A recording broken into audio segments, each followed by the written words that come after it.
Decent ಆಗಿದೆ bro, ಚೆನ್ನಾಗೇ ಇದೆ. ಧ್ರುವ ಸರ್ಜಾ ಆಸ್ ಕೇಳಿದ ಕ್ಯಾರೆಕ್ಟರ್ ಸಖತ್ತಾಗಿ ಮಾಡಿದ್ದಾರೆ. Heroine also is very good. But interval banker ಸಖತ್ತಾಗಿದೆ, ಮಸ್ತಾಗಿದೆ.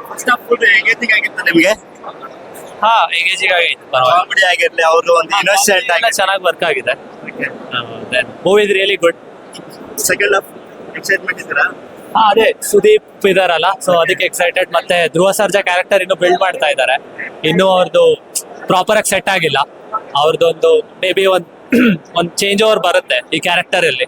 ಅದು ಸೆಕೆಂಡ್ ಹಾಫ್ ಅಲ್ಲಿ ಇಟ್ಟಿದ್ದಾರೆ character change over. First half ಅಲ್ಲಿ ಹೇಳ್ಬೇಕಂದ್ರೆ ಸಂಜಯ್ ದತ್ತು ಧ್ರುವ ಚೆನ್ನಾಗಿ ಬಿಲ್ಡ್ ಮಾಡಿದ್ದಾರೆ ಕ್ಯಾರೆಕ್ಟರ್. ಸಂಜಯ್ ದತ್ ಚೆನ್ನಾಗಿ ಆಕ್ಟ್ ಮಾಡಿದ್ದಾರೆ.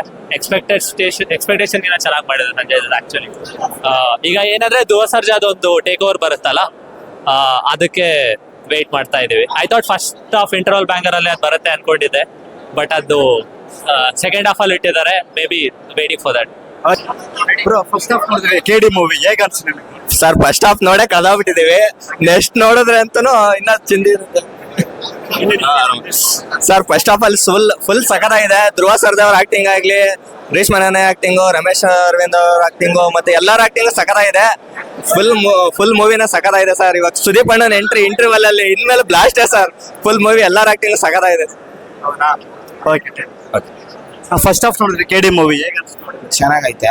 ಹೀರೋಯಿನ್ ಬಂದ್ಮೇಲಂತೂ ಅವರಿಂದನೇ ಸ್ಟಾರ್ಟ್ ಆಯ್ತು, ಚೆನ್ನಾಗಿ ಕ್ಲಿಕ್ ಆಗೈತೆ. ಹೀರೋಯಿನ್ ಕಾಂಬಿನೇಷನ್, ಡೈಲಾಗ್, ಇನ್ನೋಸೆನ್ಸ್, ಅವ್ರು ಸ್ವಲ್ಪ ಮಚಲಕ್ಷ್ಮಿ ಆಗಿ ಚೆನ್ನಾಗಿ ಮಾಡಿದಾರೆ.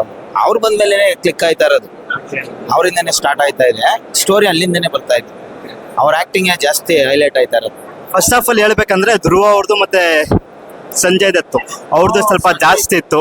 ಅವ್ರ ಬಗ್ಗೆ ಸಂಜಯ್ ದತ್ ಅವ್ರದ್ದು ಸಖತ್ತಾಗೈತೆ ಬಿಡಿ. ಅವ್ರದ್ದು ಅಲ್ಟಿಮೇಟ್ ಆಗೈತೆ. ಅವ್ರದ್ದು ಅಣ್ಣ ತಮ್ಮದಿರ ತರ ಸ್ಟೋರಿ ಚೆನ್ನಾಗೈತೆ. ಮತ್ತೆ ಅಣ್ಣ ತಮ್ಮ ಹೇಳ್ಬೇಕಂದ್ರೆ ಅವ್ರದ್ದು ಮತ್ತೆ ರಮೇಶ್ ಸರ್ ಧ್ರುವ ಫಸ್ಟ್ ಹಾಫ್ ಅಲ್ಲಿ ಅದೊಂದು ತೋರಿಸ್. ಹಳೆ ಆಕ್ಟಿಂಗ್ ಅವ್ರದ್ದು ಹೆಂಗಾಯ್ತು ಇವಾಗ ಹಾಗೆ ಆಯ್ತು. ತುಂಬಾ ಚೆನ್ನಾಗಿದೆ. ಏನಪ್ಪಾ ಅಂದ್ರೆ ಹಳೆ ಸ್ಟೋರಿಗಳ್ದು ಇಂಟರ್ವಲ್ ಗೆ ಒಂದು ಎಂಟ್ ಕೊಟ್ರು ಬಾದ್ಶಾ ಕಿಚ್ಚ ಸುದೀಪ್. ಎಕ್ಸೈಟೆಡ್ ಇದ್ದೀರಾ ಸೆಕೆಂಡ್ ಹಾಫ್ ನೋಡಕ್ಕೆ? ನಮ್ಮ ಕಿಚ್ಚ ಸುದೀಪ್ ಸರ್ದು ಎಂಟ್ರಿ ಮಾತ್ರ ಮೊಮ್ಮಟಾಗಿದೆ. Thank you bro. First half ನೋಡಿದ್ರಿ ಕೆಡಿ ಮೂವಿ ಹೇಗೆ ಅನ್ಸುತ್ತೆ ನಿಮಗೆ? ತುಂಬಾ ಚೆನ್ನಾಗಿದೆ ಸರ್. ಆಕ್ಚುಲಿ ಎಕ್ಸ್ಪೆಕ್ಟೇಷನ್ ಇತ್ತು. ಸುದೀಪ್ ಅವ್ರ ಇಂಟ್ರೆಸ್ಟಿಂಗ್ ವೇಟ್ ಮಾಡ್ತೀವಿ. ಆಕ್ಟಿಂಗ್ ಅಂತೂ ಚೆನ್ನಾಗಿದೆ, ಬ್ಯಾಕ್ ಗ್ರೌಂಡ್ ಮ್ಯೂಸಿಕ್ ಚೆನ್ನಾಗಿದೆ, ಆಕ್ಟಿಂಗ್ ಚೆನ್ನಾಗಿದೆ, ಆಮೇಲೆ ಹೀರೋಯಿನ್ ಕ್ಯಾರೆಕ್ಟರ್ ಚೆನ್ನಾಗಿದೆ, ಸ್ಟೋರಿ ಸ್ಕ್ರೀನ್ ಪ್ಲೇ ಚೆನ್ನಾಗಿದೆ. ಸೆಕೆಂಡ್ ಹಾಫ್ಗೋಸ್ಕರ ವೇಟ್ ಮಾಡ್ತಿದ್ದೀವಿ. ಆಕ್ಚುಲಿ ಸೆಕೆಂಡ್ ಹಾಫ್ ಚಿಂದಿ ಆಗಿರುತ್ತೆ ಅನ್ಕೊಂಡಿದ್ದೀನಿ.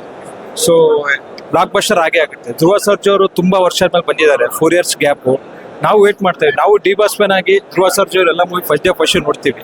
ಸೊ ಕನ್ನಡ ಮೂವಿ ಬೆಳೆದ್ರೆ ಎಲ್ಲರೂ ಖುಷಿ ಅಲ್ವಾ? So actually big stars movie ಯಾವುದೂ ಇಲ್ಲ, ಈಗ ಇದೇ ಇದ್ದಿದ್ದು. ಸೊ ಎಲ್ಲರೂ ವೇಟ್ ಮಾಡ್ತಾ ಇದ್ವಿ. ಆಕ್ಚುಲಿ ತುಂಬಾ ಚೆನ್ನಾಗಿದೆ ಮೂವಿ. ಧ್ರುವ ಅವರು ಮತ್ತೆ ಹೀರೋಯಿನ್ ಆಗಿರ್ಲಿ, ಅವ್ರದ್ದು ಇಬ್ರು ಕಾಂಬಿನೇಷನ್ ಆಗಿತ್ತು. ಒಬ್ರು ಇನ್ನೋಸೆಂಟ್, ಒಬ್ರು ಫುಲ್ ಮಾಸ್ ತರ. ಎರಡೂ ಚೆನ್ನಾಗಿದೆ. Actually super. ಎರಡೂ ಎಕ್ಸ್ಪೆಕ್ಟೇಷನ್ ಇತ್ತು, ಎಕ್ಸ್ಪೆಕ್ಟೇಷನ್ ರೀಚ್ ಆಗಿದೆ. ಎರಡೂ ಚೆನ್ನಾಗಿದೆ. ದೇವ ಆಗಿ ಸಂಜಯ್ ದತ್ ಅವ್ರ ಮಾಡವ್ರೆ ಇಬ್ರು ಕಾಂಬಿನೇಷನ್ ಹೆಂಗಿತ್ತು? ಅವರು ಆಲ್ವೇಸ್ ಮಾಸ್ ಬಿಡಿ. ಸಂಜಯ್ ದತ್ ಆಲ್ಮೋಸ್ಟ್ ಎಲ್ಲ ಕನ್ನಡ ಮೂವೀಸ್ ಅಲ್ಲಿ ಇರ್ತಾರೆ, ಬಟ್ ಇದರಲ್ಲೂ ಸ್ವಲ್ಪ ರಗಡ್ ಆಗಿದೆ ಕ್ಯಾರೆಕ್ಟರ್. ರಶ್ಟಿ ರಾ ಲುಕ್ ಇದೆ, ಚೆನ್ನಾಗಿದೆ, ಸೂಪರ್. ಇವಾಗ ಸೆಕೆಂಡ್ ಹಾಫ್ಗೆ ಫಸ್ಟ್ ಹಾಫ್ ಸ್ವಲ್ಪ ಎಂಟ್ ಕೊಟ್ರು ಬಾದ್ಶಾ ಕಿಚ್ಚ ಸುದೀಪ್ ಅವರು.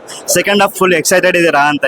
ಸೆಕೆಂಡ್ ಹಾಫ್ ಸುದೀಪ್ ಅವ್ರ ಎಂಟ್ರಿ ಆಗಿತ್ತಲ್ವಾ, ಆಕ್ಚುಲಿ ಏನೋ ಇಂಟ್ ಕೊಟ್ಟಿದ್ದಾರೆ, ಸ್ವಲ್ಪ ಲಿಂಕ್ ಇರ್ಬೋದು ಸ್ಟೋರಿ, ಅದಕ್ಕೋಸ್ಕರ ವೇಟ್ ಮಾಡ್ತೀವಿ. ಸಖತ್ತಾಗಿರುತ್ತೆ ಅನ್ಕೊಂಡಿದ್ದೀನಿ. ನೋಡಕ್ಕೆ ಎಕ್ಸೈಟೆಡ್ ಇದ್ದೀರಾ ಇವಾಗ ಸೆಕೆಂಡ್ ಹಾಫ್? ಇಂಟರ್ವಲ್ ಆಗೈತಲ್ಲ, ತುಂಬಾ ಎಕ್ಸೈಟೆಡ್ ಆಗಿದ್ದೀನಿ. ಆಕ್ಚುಲಿ ಆ ಬ್ಯಾಕ್ ಗ್ರೌಂಡ್ ಮ್ಯೂಸಿಕ್ ಅಂದ್ರೆ ಸೂಪರ್ ಆಗಿದೆ, ಅದಕ್ಕೋಸ್ಕರ ಆದ್ರೂ ವೇಟ್ ಮಾಡ್ತೀನಿ. ಓಕೆ.